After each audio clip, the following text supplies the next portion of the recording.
there, and welcome to Midnight Movie Mania, the movie podcast all about movies from the 50s to today. I am your host, John, and with me is my co-host, Spike. Hi there. Hi there. Right then, tonight. Why are you waving? Oh my God. Tonight, we were supposed to do Murder by Death. However, I cannot find my copy for Love Nor Money, and the copy I had on VHS disappeared. So I thought we'd do the third of the fan-voted movie, which was essentially the second, rather, which was today's movie, Clue. So here we have that one. We're doing the mid-80s comedy horror. What the hell this thing is? Who done it?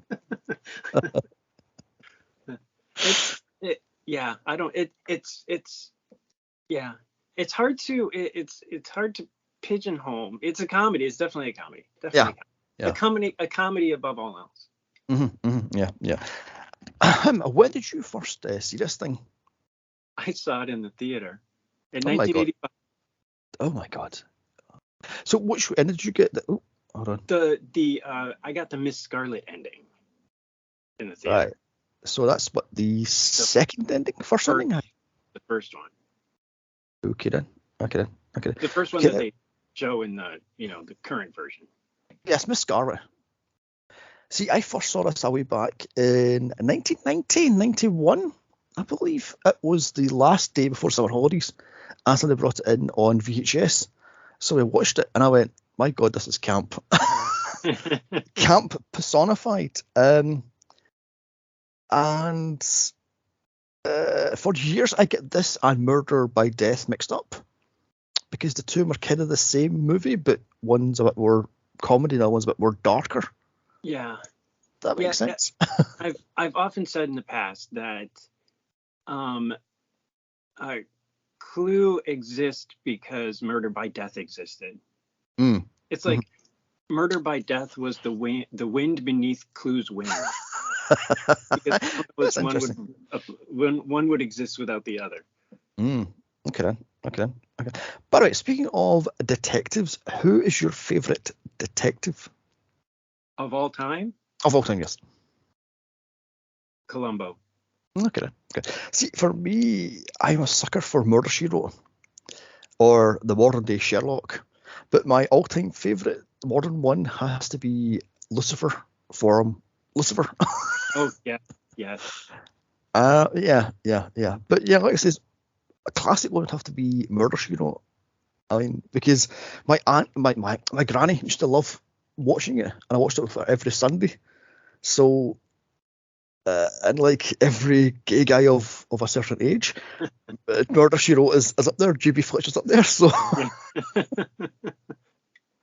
like I say, I know my granny loved the murder mystery Agatha Christie stuff, like the Murder Cracked, Murder Express. What's that one with the boat? A Death on the Nile, which is actually Murder Cracked.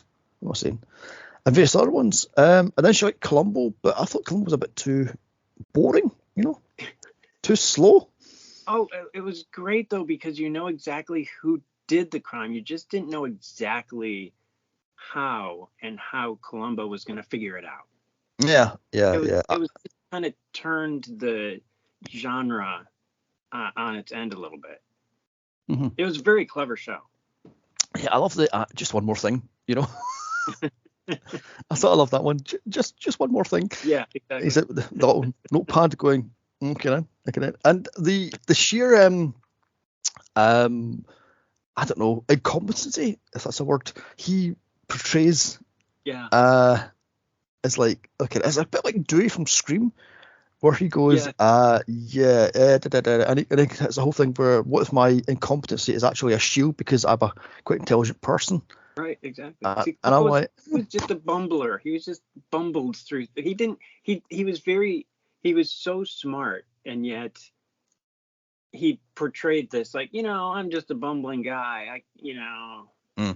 You're gonna get to buy me. You will. You don't. You never do.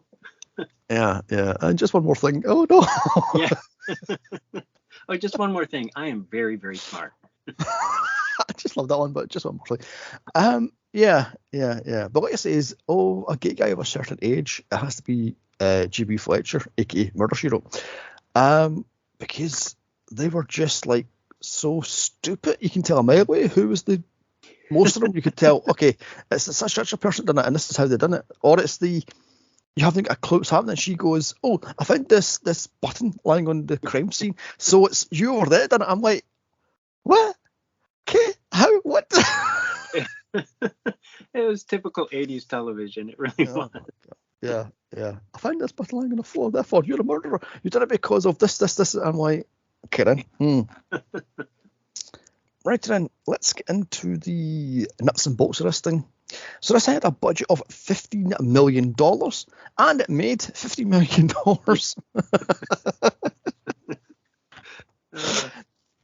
All because of the notorious 3 endings, or if you believe Tim Curry, 4 endings, but one was never shot. Oh, really? Yeah, really. Sorry? The fourth one was never shot? No, the fourth one never shot. It was written down in the script, obviously, was never shot. Oh, okay. Something to do with, it was, oh shit, I can't remember what it says now, but something about he was supposed to be one of the victims or something like that, because the whole bit where, the bit where I'd done it would have been too obvious. Right. So, anyway, so let's talk about the cast. We have an all-star cast here. Tim Curry, yay. Eileen Brennan, Chris Lloyd, Madeline Kahn, Martin Mull, Michael McKean, Leslie Ann Warren, Colleen Camp, and Lee Ving. The director, Jonathan Lynn, who is famous in Britain for Yes Minister, Yes Prime Minister. He's the writer for that. He also directed My Cousin Vinny and The Whole 9 Yards. So he's got a mixed in catalogue. Yeah. So the plot, 6 people are sent to a large house by an anonymous host. Said host is killed, so it's down to the 6 plus the butler and the maid and the cook to figure out who done it.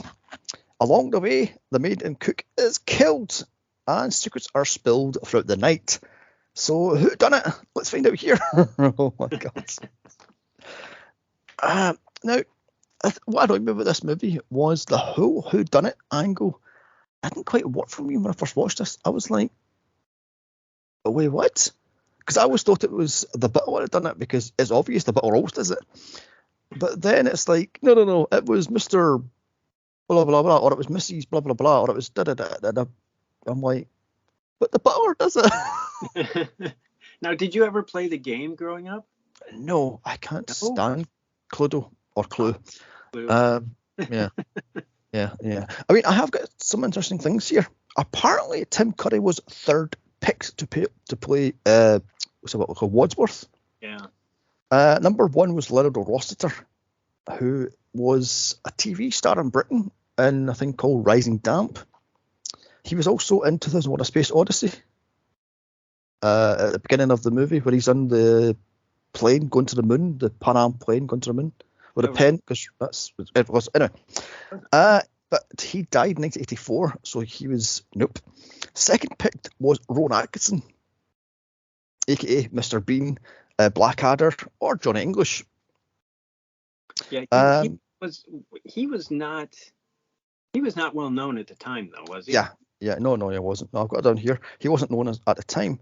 He's also in an unofficial Bond movie, Never Say Never Again, where he plays Nigel Small Fawcett, which is where he got the idea from, I think, for Johnny English. And then Tim Curry got it because it's Tim Curry. I mean, why wouldn't you give it to kid? Yeah. Who is the driving force of this movie? I just love his exaggerations and his whole spirit and the whole, he's the driving force for this movie. Yeah, and well, he had known Livingston for like 16 years, so they were like right. Time. Interesting. So whenever everybody else was like, nope, that's not gonna work, he turned to him and was like, would you do it? And Tim Curry has said it's one of his favorite movies that he's done. Yes. I love that one. It's quite interesting. Another thing that made my jaw hit the floor. The house is actually a set, right? Is the hotel in Dynasty just redressed? I was like, wait, what? Like, how did that come about? You just kind of wonder. I have no idea. I'm going Dynasty? What, the Joan Collins thing with the shoulder pads and the hair? Yeah. That thing? They just painted everything white. Yeah. I mean, all I know about Dynasty is notorious fight scene in the, what was it, a pond, a pool, or something like that? Oh, yes. Yeah, they fell in the pool. Yeah, that was classic. I Yeah, watched Dynasty back in the day. I saw. No. All I know about that is the ridiculous dresses that the woman were wearing, ridiculous outfits most people were wearing, and the cat's fight scenes between, what was it, Alexis and what the Crystal. Crystal. That's all I remember about it. You know, I mean, but yeah, the cat fights were like, oh god. Yeah. Carrie Fisher was supposed to play, was it Miss Scarlet, I believe it was? Yeah. But she went to rehab, so she was replaced. Yeah, well, she got a special contingency from her doctors to get out to play the part, but the production insurance company wouldn't insure it. Oh, interesting. So, I've never heard that one. I mean, so because I spent the whole day scouring the internet for stuff, and this is the stuff that I've come up with. This whole, I knew about Carrie Fisher's problems with substances, shall we say? Yeah. And yeah, well, I know she was, Carrie Fisher's actually, or was rather, a script doctor. You know, she was doing like ghostwriting stuff for various movies. I'm trying to think of the movie off the top of my head, which she actually ghostwrote. I can't remember off the top of my head, but yeah, she was a ghostwriter. So yeah. The director hated ad-libbing, so the one and only line allegedly is, what is it now? Flames on the side of my face. Flames. I flames. I flames.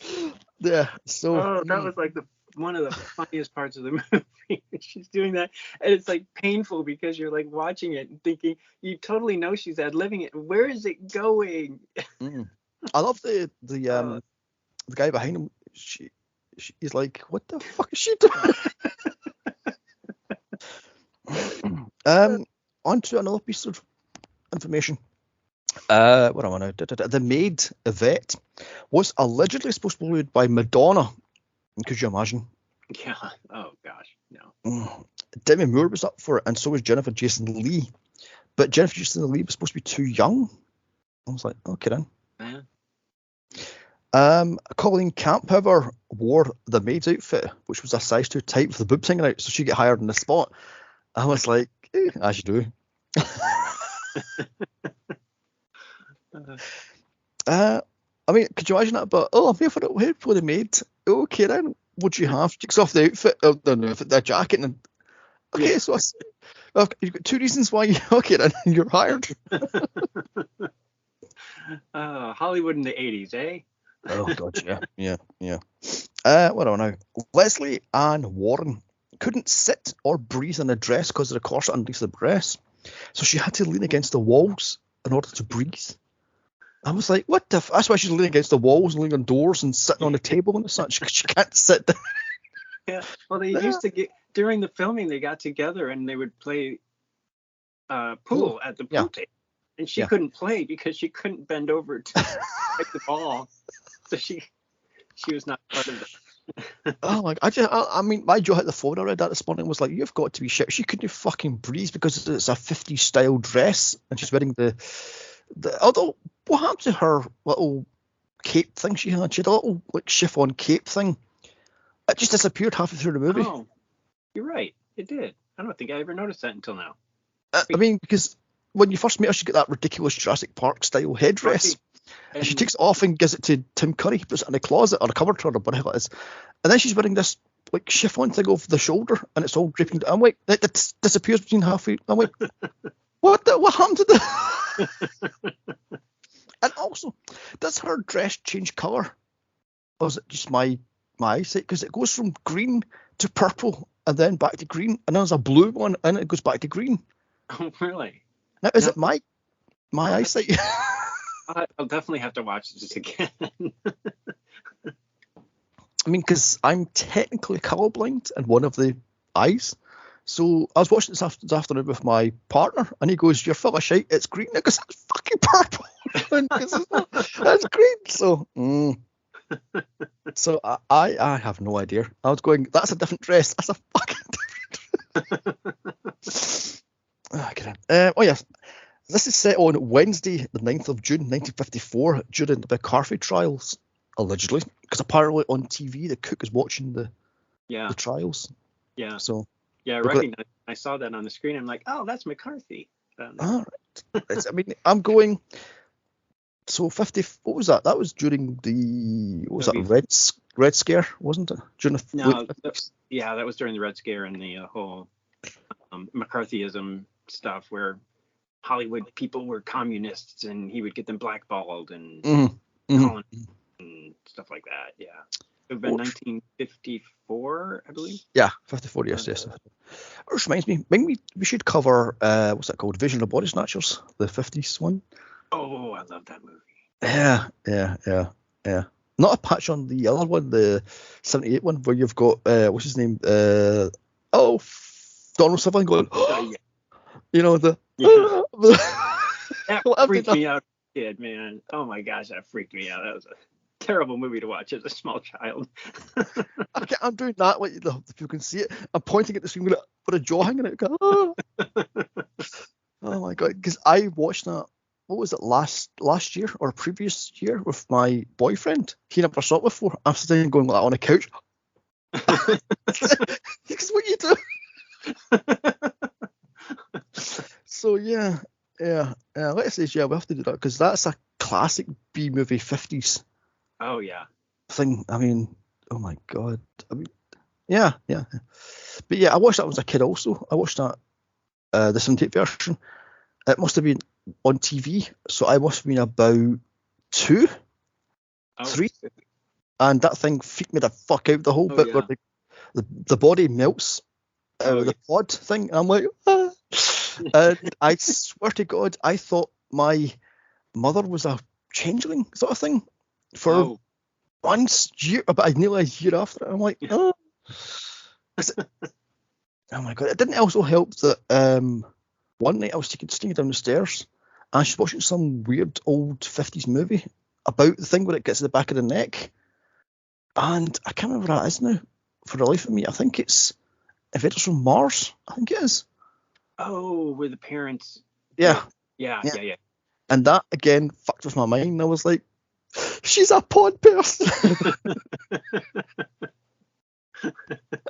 So, oh my god. Let me see what else we got down here. Oh yeah, John Landis wrote this, but couldn't come up with an ending, so he gave it to his good friend Jonathan Lynn to fix it. So yay! Apparently that's why there's 4 different endings, because Landis had no idea how to do the murder mystery part. Oh. He also thought that the 3 endings would like bring people back to the theaters to try to catch the other endings. Yeah. That did not happen. No. Could you imagine that? But it's a Monday morning. You've seen the movie on the Friday. You go to the coffee or the water thingy which I can go. Did you see the ending? Yeah, it was the butler. Oh no, it wasn't. It was blah blah. No, it wasn't. It was the butler. No, it was the fight. So yeah, it was a clever idea, but it in the theater it didn't work having that many going on.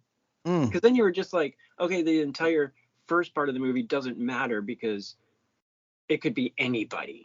Yeah. Like they wrote the entire movie and was like, we'll just come up with something for the last 10 minutes. We don't know.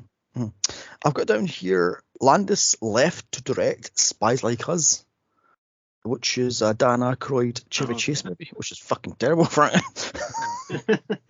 So he gave the director reins over to Jonathan Lynn, which I think was his first actual movie, I'm really right, which is why it's a bit of a shambles. Well, not shambles, that's a wrong thing to say. A bit of it needs a bit more polish, I think, because he's a first-time director. So if you get what I mean, as you mentioned, the three different endings, although four different endings, but the other one wasn't filmed, and the gimmick failed because it's not 1956 anymore, and you're not William Castle. Yeah. You know, I mean, I've got down here, Mr. Body is leaving the lead singer of a punk band called Fear. Mm-hmm. I have no idea about who the fuck Fear is. It was fairly well known at the time, but not that time. It was prior to 1985, but yeah. Well, yes, yeah. I mean, bearing in mind, punk was what 77 to like 80. I don't know, 6. I would not know.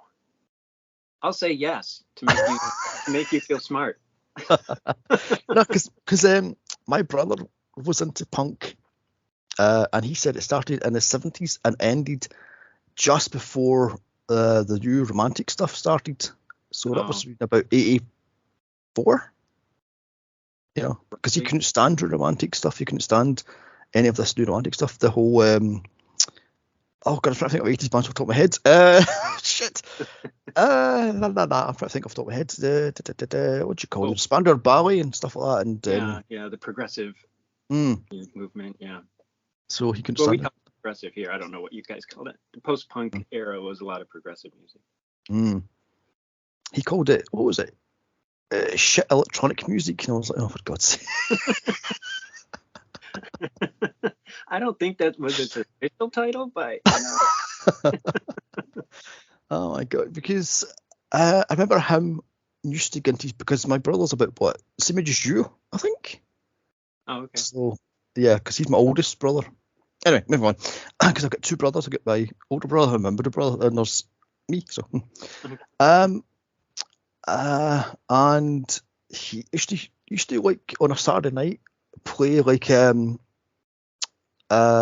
Ballet. No, Spandau Ballet. What you call that one? Oh God, is it Status Quo, and blast that to hell. The whole money for nothing thing. Oh, okay. Okay. And he used to, oh my God, he used to blast the fucking Top Gun soundtrack. I'm like, oh Jesus Christ, Top Gun. Or it was the Blues Brothers soundtrack, which is why I kind of like the Blues Brothers soundtrack. So, and it was stuff he was, but my other brother was into like various like crappy ass 80s stuff, which I have no idea what the fuck it was. So, and there's me sitting there going, yay, Madonna, yay, Kylie, you know. Anyway, where was I? Moving on swiftly. Yeah, when Tim Curry says in 44 minutes the cops will show up, they show up on the 45-minute mark. So creative writing. Oh, nice. Nice editing there. So yeah. On to a thing that I found out about Clue or Cluedo. It was invented in 1943 by a guy called Tony. Is it Tony A. Pratt? He was a murder mystery party planner or fan of the thing, because this is before the war, World War II, that is. He then tried to launch it during the war, but because of the war efforts were needed, he patented it in 1949. However, it wasn't launched until 1949, after the war. He patented it in 44, so it about after World War II. It then hit America in 53 and was bought by oh shit, who the hell owns it in America? Parker Brothers. In 53. So they renamed it Clue instead of Cluedo. So what's Cluedo? I mean, what does that word mean? It means so someone's told me that it's Clue would be obviously a clue. A do was being playing or knowing a clue or something like that. I think that's how the hell it works. I mean, I'll go down here. I never actually played Clue. I was more a Monopoly fan because I can't stand Cluedo. It's like, it takes about, oh my God, another thing I can't stand is Mousetrap. It takes about a year and a half to set up, and you're like, yay, 10 minutes of fun, yay. But yeah. I loved Clue growing up. We played it all the time. Yeah, I was never a fan of it. I grew up with it, and then I got my kids into it, so we were very much a Clue family. Okay, fair enough. I also got in here, there was a Clue musical. Oh no. Yeah, apparently there was a musical. I'm like, what the fuck? There's a musical. And apparently there was a TV show in the 90s. Really? Apparently so. I missed that one. Yeah. Apparently there's multiple TV shows. There was one in the 90s allegedly. There was one in Australia called Cluedo, and I think there was one in Britain, which I don't think lasted very long. So I'm guessing it's the early 90s, late 80s, early 90s now. So, None of so them yeah. very long. No. Then of course there's the multiple video games, like the Clue video games, the Cluedo video games, and of course there's the multiple variations of the games, like Clue does Millennium or however it is, or Clue does Simpsons or blah blah blah blah blah, or Cluedo does this, and I'm like, no, you're bad as Monopoly. There's more versions of Monopoly than ever. But anyway, let's talk about the movie itself. One thing I've got to say here, the dog shit gag goes on for too long. I'm like, we get it. It's like, was it 10 minutes? It was something like that. I thought they ended it at about the right time. It wasn't. I didn't find it tired by the time they ended it, but I remember thinking when I first saw the movie, I'm like, okay, that's a really old joke. That probably, I don't know. It did go on a little long, I guess, but it was just such an old joke. I'm surprised that they bothered with it. You know what I mean? Yeah. Also, I've got in here, poor dogs, as they're soaking wet in their little dog kennel thing. I'm going, the poor dogs are getting drenched. I was thinking that too. I'm like, you monster, let them in. Dogs. Oh my gosh. ASPCA needs to be called. Yeah, yes, exactly. Oh yes, apparently that's another thing I didn't notice until today. They're going to Hill House, so I take it that place is now haunted then. Oh. I've also got down here, Doc Brown is Doctor Who. Yeah, because Christopher Lloyd drops, he was a doctor with United Nations operations of the WHO division, which is the World Health Organization. I'm going, Doc Brown is Doctor Who. No. And it also spells out you know who. Does it now? God, my God. United Nations Organization, World Health, and you know who. Oh my God. Which is unfortunate that he didn't do any of it, but you know. I'll go down here. Was Lee Ving dubbed? Because he looks like he's dubbed. He was totally dubbed. He was so dubbed. Oh my God, it was terrible. I was like, and I remember being very distracted by it in 1985 when I first saw it. I'm like, okay, this is just terrible dubbing. I mean, at the time I was like, this is 1985. We should have better dubbing. I mean, I just watched it today on Paramount Plus in glorious 4K. I'm going, is he dubbed? Oh my God, he's dubbed. He's totally dubbed. Oh my God. Oh my God, I've got in here, this movie is so quotable. It's unbelievable. The amount of quotes you can have, like, mention like Kleenex, soft, strong, and disposable. Yeah. You know? Or what's the other one I've got here? He wanted to kill you in public? No, he wanted to kill me in public. Oh my God. That was, I actually laughed out. There's very few points where I actually laughed out. That was one of them that I laughed out loud because I was like, oh, that's good. That's very good. Yeah.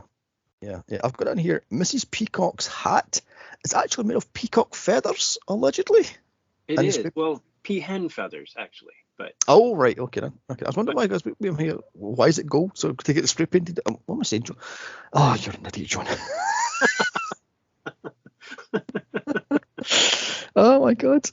I've got down here, she's also Jack from Will and Gracie's acting teacher. That's how I know her. Really? Yes. I didn't watch that too much. So. Oh, did you? Oh well. No. She's also in Private Benjamin, I believe. Yes. Yeah. Yeah. She's a huge. She was a huge star at the time when Clue came out. everybody knew who Eileen Brennan was. So Yeah. Because apparently the reason why she got this job was she just came out of rehab for painkiller addiction, and this is why she's a bit, shall we be kind of say, off in this movie.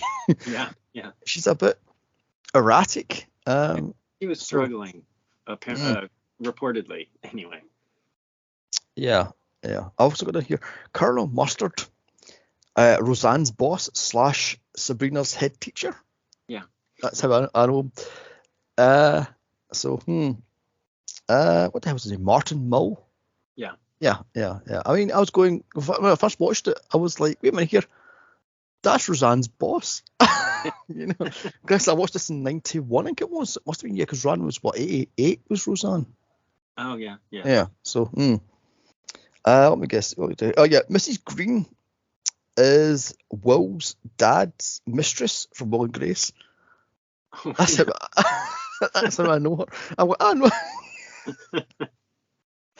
So yeah, the rest of them, I had no clue who the other people were. Obviously Tim Curry I knew, but Tim Curry and Christopher Lloyd. But the other two, I was like, who are they? Oh really? Yeah. Yeah, they were all well known at the time. All right. Okay. They were all big stars. Okay. Every single one of them. Well, here anyway. Because my boyfriend turns on and says, "Oh my God, that's the guy from Short Circuit 2." I was like, "Is it?" And I went, "Oh my God." So yeah. Oh my God. I've got down here. Oh yes. Which weapon would you use given the opportunity? Ugh. Okay, the wrench would be too violent. Knife would be too messy. Well, the wrench would be too messy. I have no idea. Like none of them because I'm a nice person. Well, I've got down here the lead pipe or the knife. The rest of them are too messy. The gun's too loud. The wrench wouldn't kill you unless you know exactly where to hit. And also, that wrench is too noisy. And too heavy.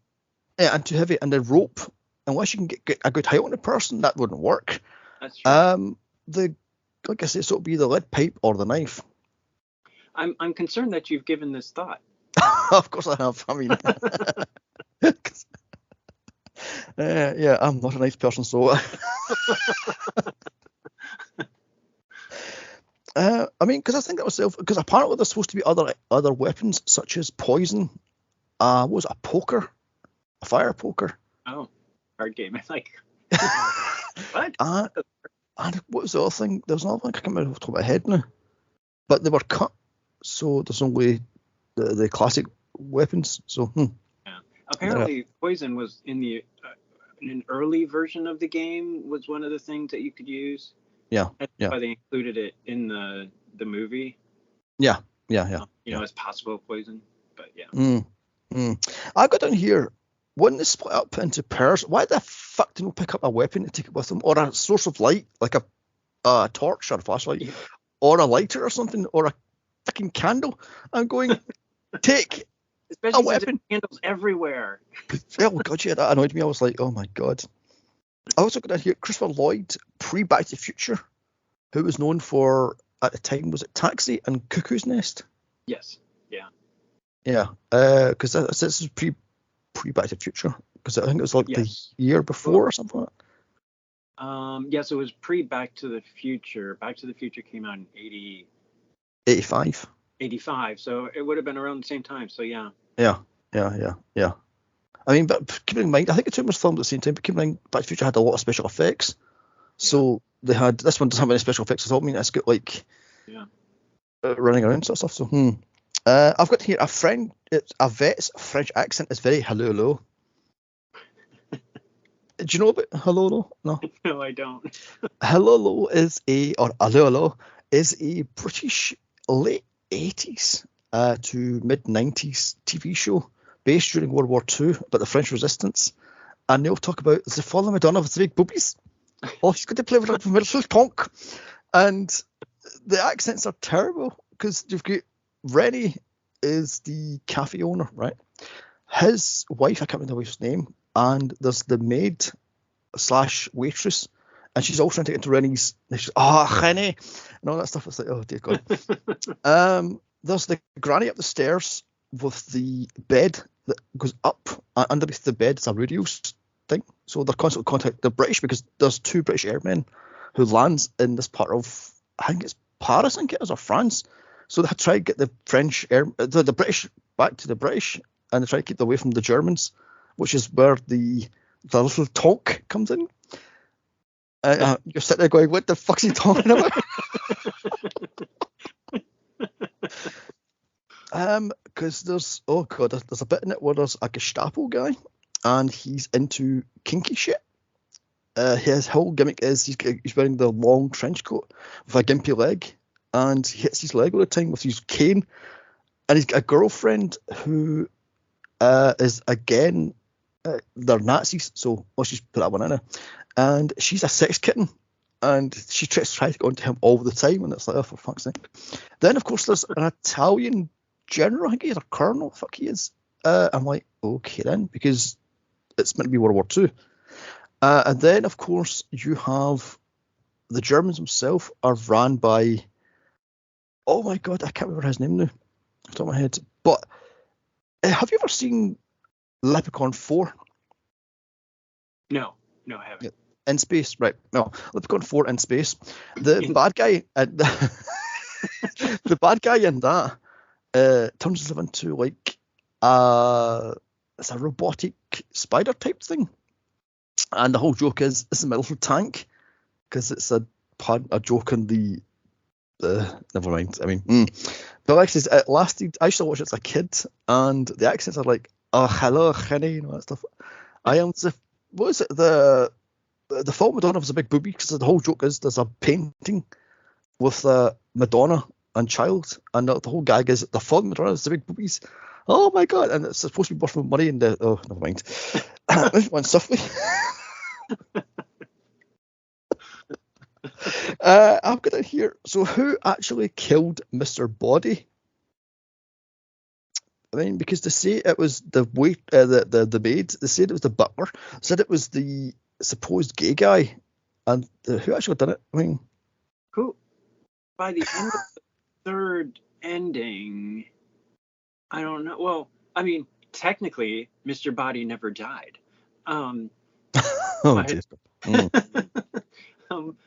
But I don't remember who did they say killed Mr. Body? Oh. Because at one point they say that Yvette killed him by hitting him over the head with the candlestick. Then another says no, he was something else happening over. I was like, what? I'm lost here. So it was going by pretty fast. yeah. I've got in here. The jokes are quite sharp, but they're not fast enough. They used to be a bit more rapid fire. I mean, I thought to be a little bit more sharper and a little bit more faster, and this would be perfect. It needs a bit more camp. A little. It was a little sleepy at times with their humor, instead of like, tight and stuff.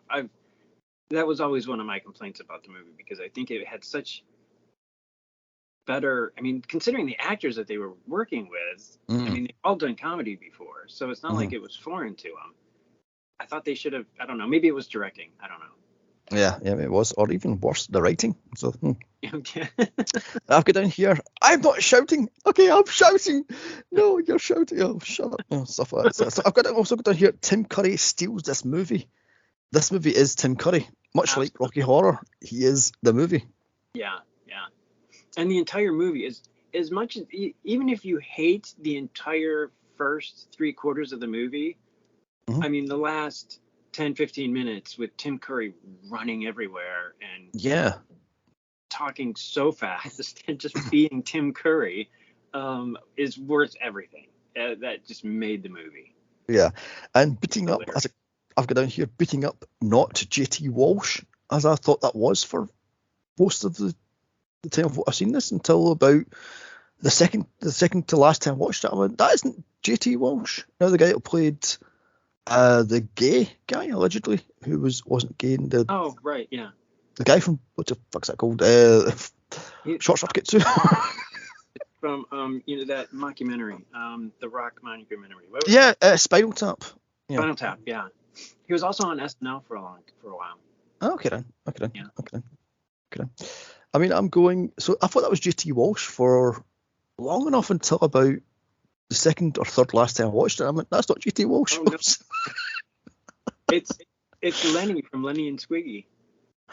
Okay. Oh yeah, what was that? It's a Laverne and spin-off.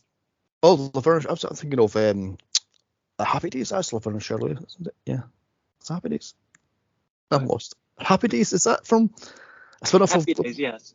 Yeah. Laverne and Shirley was a spin-off of Happy Days. and and and Michael McKean is Lenny of Lenny and Squiggy from Laverne and Shirley. Interesting. It's all very if you were a child of the 70s, you totally know that. Yeah, so I'm a child of the 80s, so oh my god. Although, do you want something will blow your mind? The girlfriend of the Fonz in Happy Days is actually in a 80s horror movie called New Year's Evil, where she plays a punk host, MTV style VH1 video DJ type person. Really? Yeah, wow. Look it up. It is hilariously bad. It's called New Year's Evil. 81, I think it was 81. And I watch it every single New Year's Eve since I found out about it about 5 years ago. And it's so bad. It's so bad. Are you talking Pinky Tuscadero? Yes, I think that's her name. Yeah, okay. Yeah. So she's in there, and I'm like, who is this? And I found out she's actually from Happy Days, and I'm like, yeah. Oh, get it. Oh yes, I also got down back to this movie here. I've got down here each car color each person drives is a color of the little piece in the game, but I have no idea about 50s cars, so I don't know if that's true or not, and what the hell the cars are. I just take IDB for that one, you know. Although I love the fact how what was it, Mrs. What the fuck was that? Was it Mrs. Black? No, Black. The one with the that Christopher Lloyd picks up at the side of the road. Which one was that? Was that Scarlet? Oh. Scarlet. He picks up Scarlet. Professor Plum picks up. Yeah. And I'm going. She just leaves her car at the side of the road. Lights are on. The door's opened. The bonnet's opened. I'm going. I'm like, come on. Gas prices these days. My God. I know. Oh my God. I also got down here. What is it with the key switch thingy and how the fuck did that? I'm lost. I must have seen this about 5 times. When it goes, you've got the key. No, the key's over there. No, the keys. I'll throw the key away. Then put the key with the and I'm going. I'm lost. Yeah, I'm thinking it's. How many keys does he have in his pocket for one thing? Because I was very confused by the keys. But I mean, I have no idea. I mean, it's not for being a whodunit. It's not a movie where you have to think very much. Well, true. That's very true. Also, the singing telegram lady. Mm-hmm.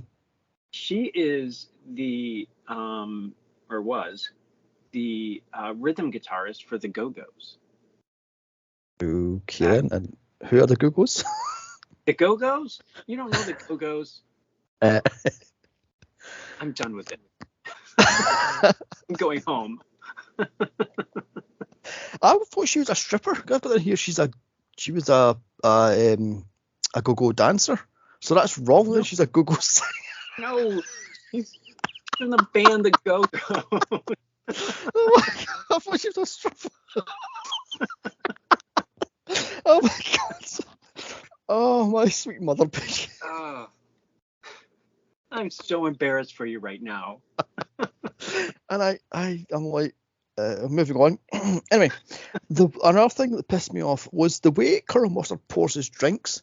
My ex did that, and it pissed me off. I was like, could you not pour it over the table? Pour it over the...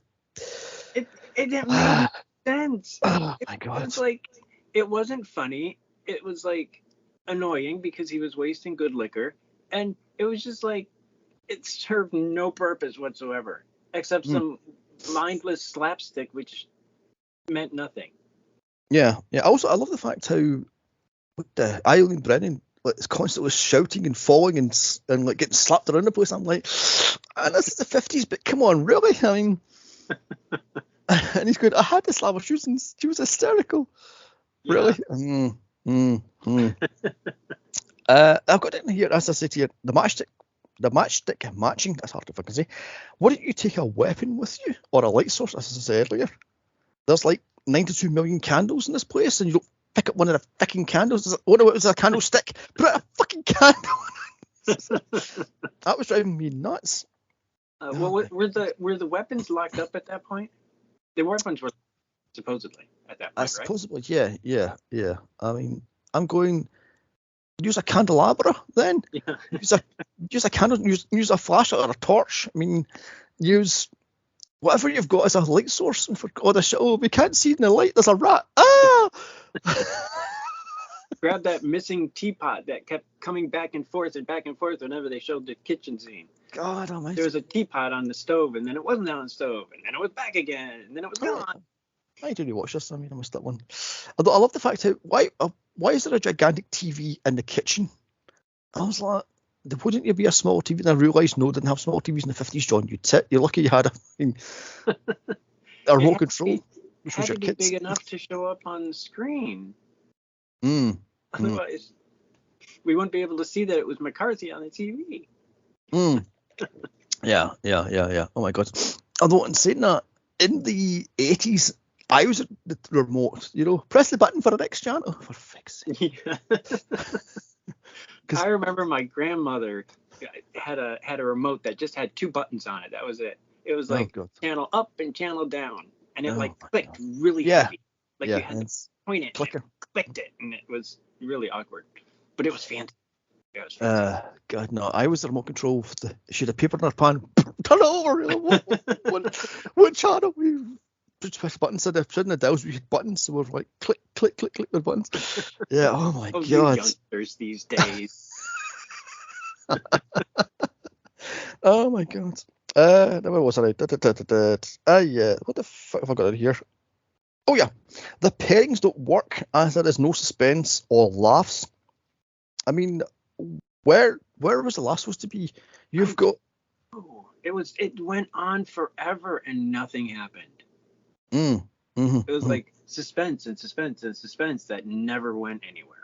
Yeah, I was going, where's the killing? And then somebody drops dead. I'm like, but that wasn't from any of the players. It was from, what was it, a cop. Then it was the maid. That was the maid first. Then it was the cook first, the maid, then the cop, then the motorist, and then the singing telegraph. Yeah. And then Mr. Body. But is he dead or not? Because you say, I'm confused here. The hidden passages are from the board game, which are all linked to the rooms in each board game, apparently. Yeah, they did that correctly. I noticed that when I was watching. What the hell does that say? The gun doesn't work. Oh yeah, the gun doesn't work. We'll just that out. It's fine. That's gonna get done. So the doc, what's his name, Professor Plum or Doc Brown, as I'm going to hear, is given the gun. It goes off in his hand, right? So that's one shot. A vet fires 3 shots, 1 in the chandelier and 2 the door, and then there's 1 in the singing telegraph. That's 5 bullets, isn't it? That's a 5 shooter. Right. So the whole 2 plus 1 plus 2 plus 1 thing doesn't work. It's bullshit. Which that sequence was just hilarious. Oh my gosh. We were talking about tight comedy. That was tight comedy right there. That was brilliant. Yeah. You did that. Because I was even confused. I'm like, wait, I'm okay at math and I could not follow that at all. I love that Tim Gooding goes, even if you are right, you've got 2 plus 1 plus 1 plus 2 plus. She's like, what the fuck? Oh, you go over and shut up. Oh my God. So the cop shows up, but the gun is still lying on the chandelier. I just walked past it. I'm going, so there's a gun with at least a bullet left in that, or 2 bullets if you Tim Curry. So he just walked past the loaded gun. I'm going, would the cop do that? I mean, even if he's off duty, wouldn't he go, why is a gun lying there? Maybe he didn't see it. That's the story.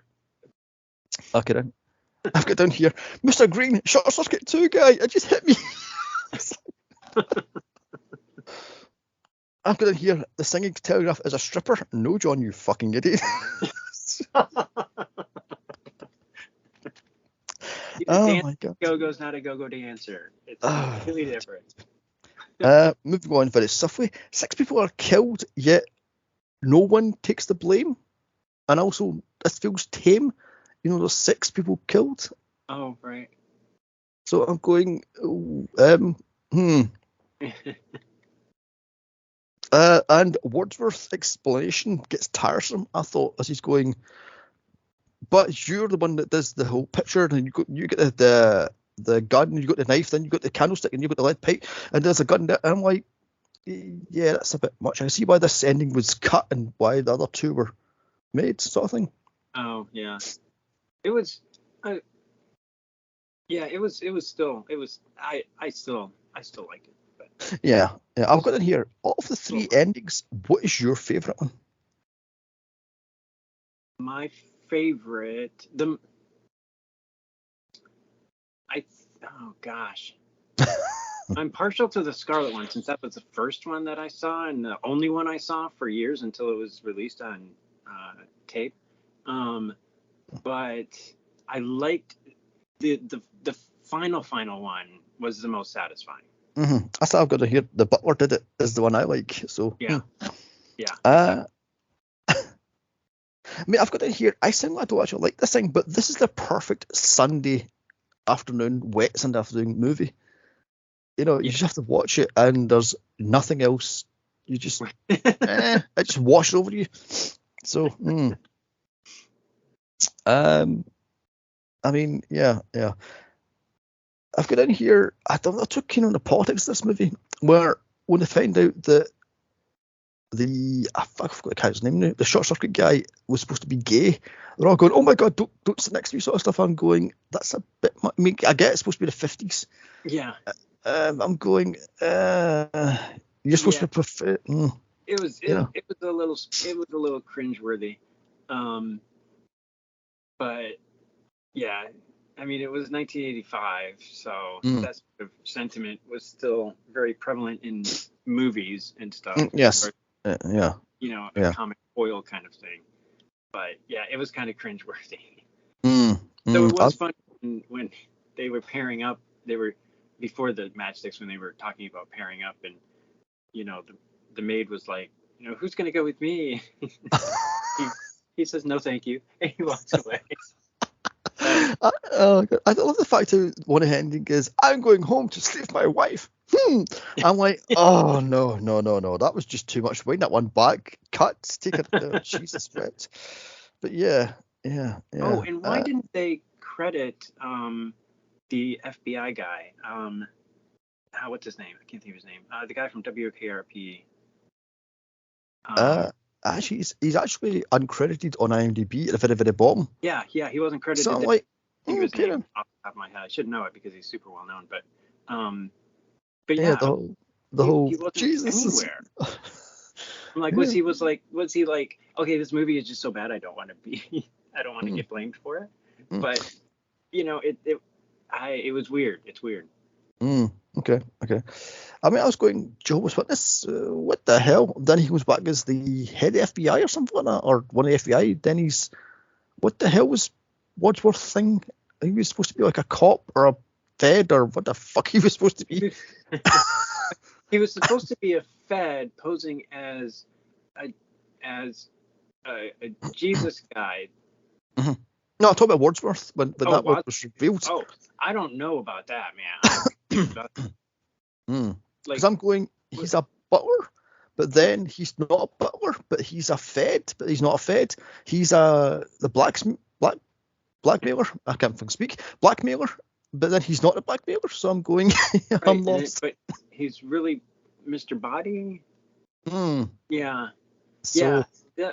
I was like, okay, who's working for who, and how is all this happening? And how did the FBI get involved? Who called them? Because, you know, I don't know. I was very confused. I love the very end. Well, actually, second to ending. They send out what was it, Mrs. Fuck, I've got her name. Eileen Brennan's character, and the jumper, and the camera pans, but you can see the post. the cops punched the shit out of her. I'm going, what the fuck? Oh my god, I'm going. I guess it's supposed to be 1955, but really, the cops just jump on her and beat the shit out of her. Oh my god. Anyway, so let's wrap this thing up. Like I said, this is a perfect Sunday afternoon movie. However, I get kind of bored of this after 45 minutes. I thought it outlasted its worth, sort of thing. But however, this is Tim Curry's movie, and Tim Curry is this bloody well movie. Would this work with Rowan Atkinson? Maybe, because they two have a similar energy. Yeah.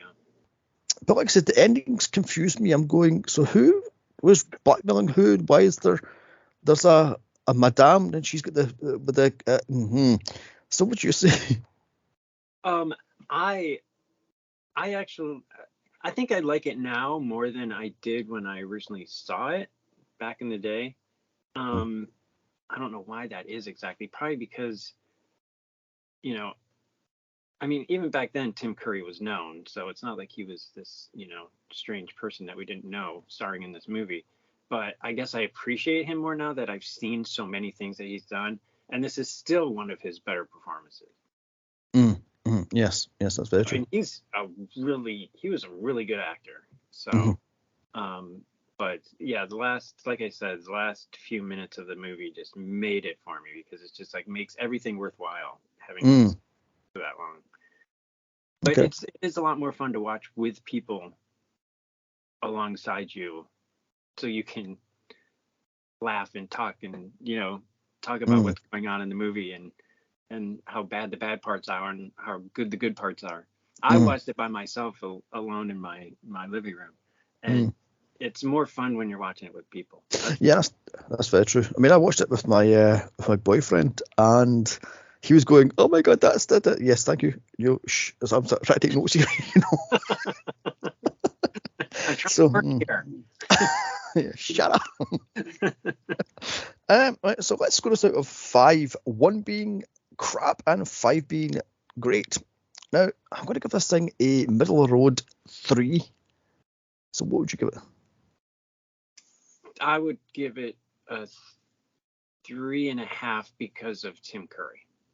Well, yes, yeah, true. But 3.5 gives it.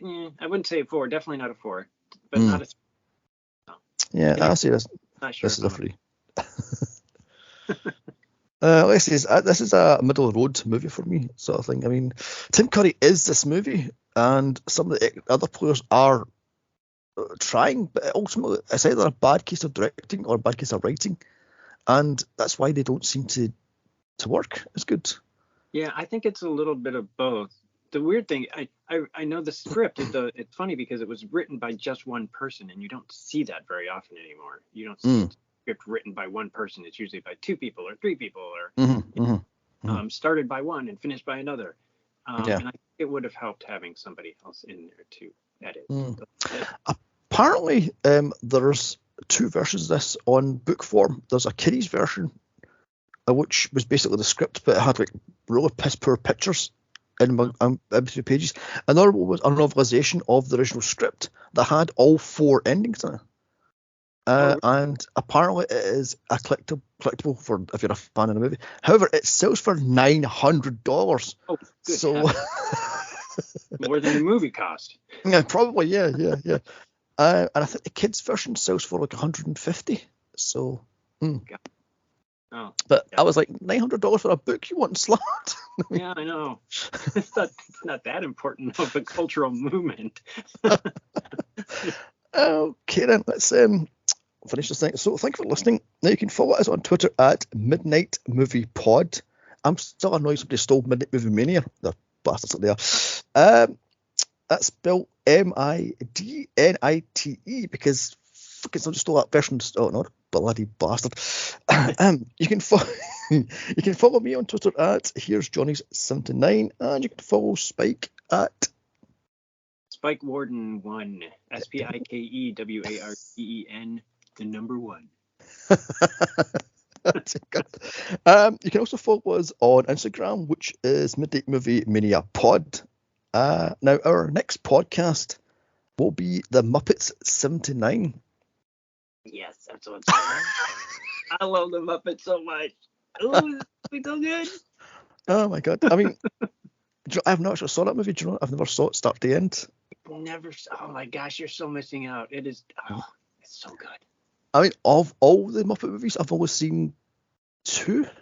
I've always seen Muppets in Space, or Takes, how it's called, Muppets, the space version, and I've always seen what's that one called again? The Christmas one. Christmas Carol. Yeah, Muppets Christmas Carol. That's it.